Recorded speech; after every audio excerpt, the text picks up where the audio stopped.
Bien-aimés dans le Seigneur, nous nous saluons au nom puissant de Jésus. Nous, c'est l'apôtre Marcel Momat. Nous sommes sur notre chaîne YouTube. Nous sommes dans notre émission à l'ère du salut.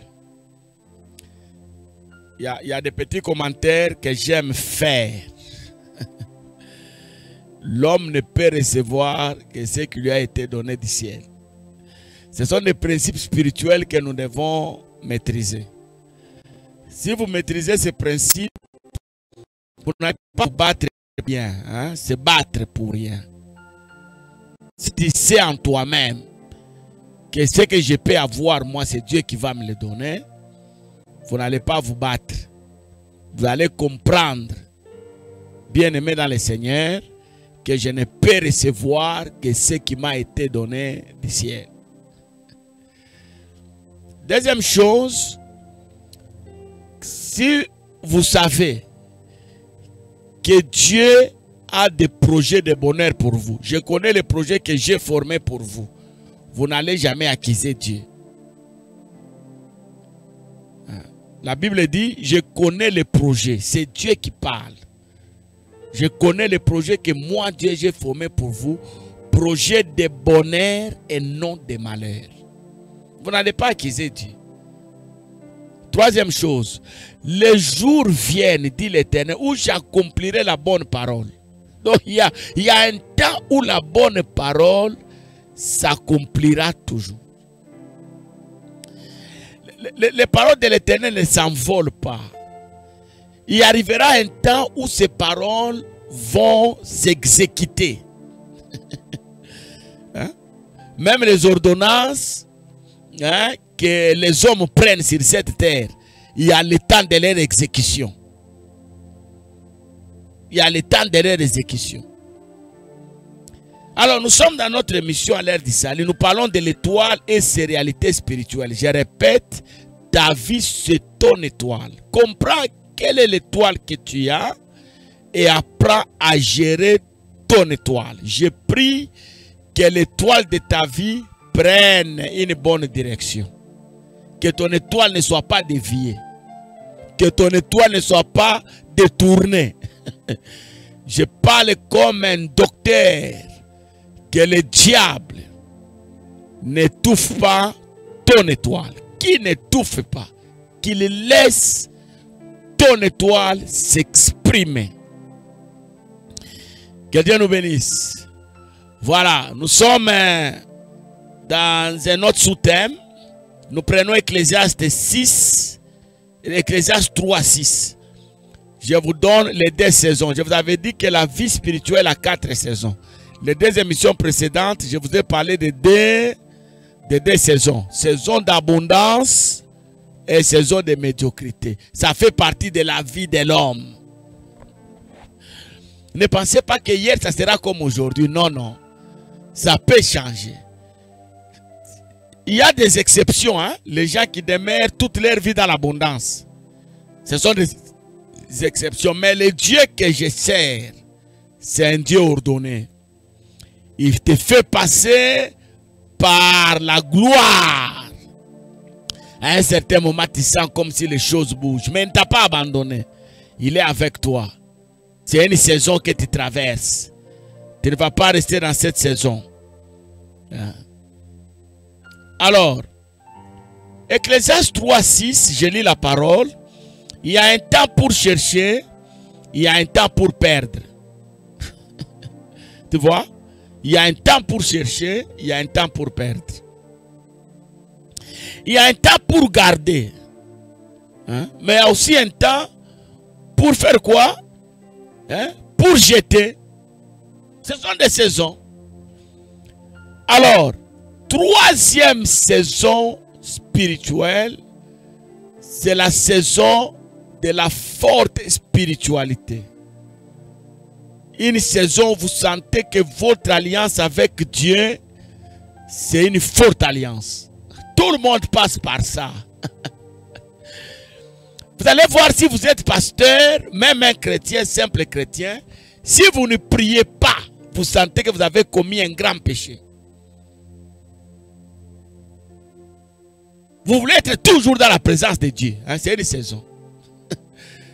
Vous voulez toujours écouter les cantiques du Seigneur, méditer la parole. Vous avez toujours tendance à aller suivre des conférences, des séminaires. Hein, vous sentez la sainteté, la sanctification. C'est une saison. Je me souviens, au début de ma foi, ma mère me demande de l'accompagner dans un village, aller visiter notre grand frère, le deuxième de notre famille. Là où on priait, nos cultes se passaient chaque jeudi. C'était chez les renouveaux charismatiques catholiques. J'étais encore enfant. C'est là où j'ai commencé ma foi. Et même si aujourd'hui, je suis devenu apôtre, je n'ai jamais oublié que la première expérience de ma vie chrétienne, je l'ai commencé avec les renouveaux charismatiques catholiques. Et j'ai connu beaucoup de bergers dans ma vie, là, chez les renouveaux.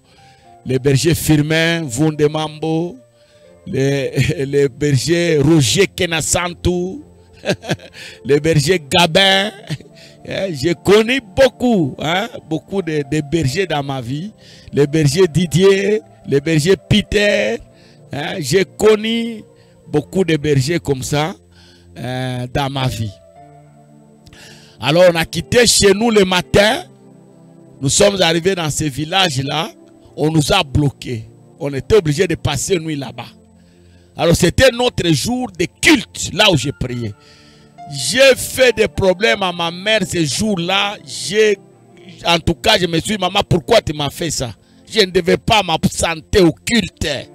J'ai senti que ce jour-là, ma mère a commis un grand péché. Quand bien même ma mère elle-même, dans ce groupe-là, dans ce renouveau-là, elle était responsable. Elle était responsable, elle était parmi les gens qui gênaient. Moi, je venais de donner ma vie au Seigneur. C'était le début de ma foi là. Mais j'ai senti, c'est une saison. Vous savez, pendant cette saison-là, tout ce que vous avez de monde là, vous avez des cassettes, des cantiques, des verres là où c'est écrit le nom d'une bière. Vous cassez dans la maison. Vous ne pouvez pas vous souiller. C'est une saison. Et pendant cette saison-là, vous sentez que si je demande quelque chose à Dieu, Dieu me le donne. Tout chrétien passe par cette saison. Nous qui sommes dans les œuvres de puissance, pendant cette saison-là, il suffit seulement d'élever la main. Hein? Je lève seulement la main comme ça, les gens tombent. Quand j'ouvre ma bouche, ce sont des prophéties. J'ai des révélations extraordinaires. Donc, je ne fournis pas d'efforts. C'est l'alliance, cette forte alliance-là avec Dieu qui travaille. Vous savez quoi? Si vous n'êtes pas sage, vous allez détruire votre ministère. Parce que vous allez croire que chaque jour, ça sera comme ça. C'est à cause de cette saison que beaucoup de gens ont cessé de prier. Hein? Beaucoup de gens ne font plus de retraite. Ils ne méditent plus la parole. Parce qu'ils croient que chaque jour, il va commencer à recevoir sans effort. L'alliance travaille. C'est une saison. Mais il y a aussi une saison, je vais terminer par là, où rien ne va. La saison des problèmes. Vous êtes malade. Hein? Parfois, les voleurs viennent voler chez vous. C'est une saison. Vous perdez l'argent, vous escroquez comme ça. Vous ne comprenez pas. Je me souviens encore, au début de ma foi là, quand les gens ont commencé à m'appeler serviteur de Dieu, les grandes personnes me saluaient. Bonjour papa. Je prêchais avec force. Les gens m'appréciaient là où j'ai prié.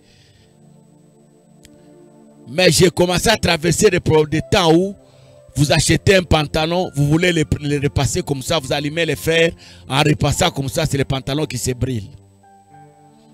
Que Dieu soit loué. Ce sont des problèmes. On vous accuse faussement des choses. Vous n'avez pas fait ça. Vous êtes convaincu que ce qu'on m'accuse là, je n'ai pas fait. Hein? C'est la méchanceté des hommes. Moi, je suis passé par toutes ces saisons-là. La vie spirituelle, c'est la vie des saisons. C'est pourquoi j'aimerais dire à quelqu'un, la maladie qui est dans ta maison, que ça ne te trouble pas. C'est une saison. Nous connaissons des gens dont on a dit, il va mourir demain. Demain, là, il va mourir. Il ne va plus exister. Mais il continue à vivre. Il continue à vivre. Je connais des gens qui ont été bousculés au travail, sans problème. Les chefs se lèvent contre la personne. Vous savez, au travail, quand c'est un collègue des mêmes promotions qui vous combat, c'est compréhensif. Hein?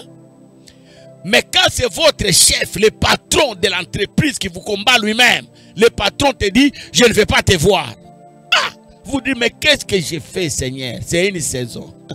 Vous êtes dans une église, vous savez que vous modérez bien. Toute l'église apprécie vos modérations. Les enfants apprécient la manière dont vous prêchez. Mais celui qui doit vous programmer ne vous programme pas. Vous souffrez. Si vous n'êtes pas ça, vous allez changer l'église. Hein? Ah, je crois que Dieu ne me voit pas ici. Non, c'est une saison. L'important des saisons, ce sont nos formations. C'est ça l'important. Ne fouille pas parce qu'on ne t'a pas programmé. Hein? Parce que même quand vous chantez là, dans les groupes de louanges, hein, tout le monde peut entonner, toi non. Hein, et pourtant c'est toi la voix sacrée du groupe, de l'orchestre, c'est toi là. Donc quand les autres chantent, quand toi tu mets seulement ta voix, les cantiques s'arrangent. Mais on te fait comme si tu n'existais pas. C'est une saison. C'est une saison. La vie spirituelle a 4 saisons. Je rappelle. Saison d'abondance. Je reçois sans effort. Je récolte même là où je n'ai pas cultivé. Deuxième saison, saison de galère, de misère. Même si je frappe dans les rochers, l'eau ne coule pas. Hein? L'eau ne coule pas. Que Dieu soit loué. J'apprends que Dieu a visité à gauche, mais chez moi, rien. C'est une saison. Troisième saison, c'est la saison de la forte spiritualité, une grande alliance avec les... Je sens Dieu à côté de moi. Hein? Je sens là. Il est là, Dieu me voit.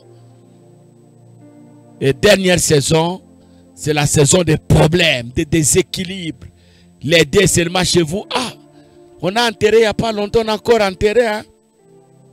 Mon père était malade, mon grand frère malade, ça me dépasse. C'est une saison.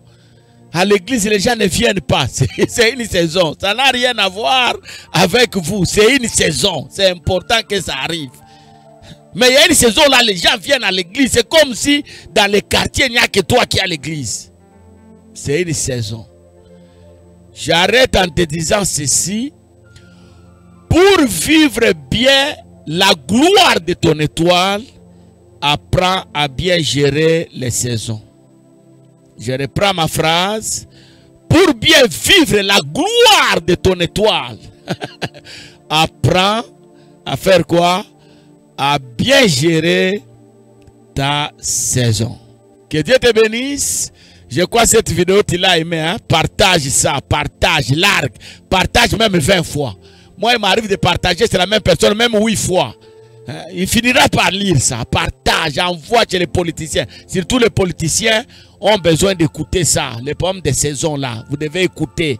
C'est important pour vous. Que Dieu vous bénisse et à la prochaine.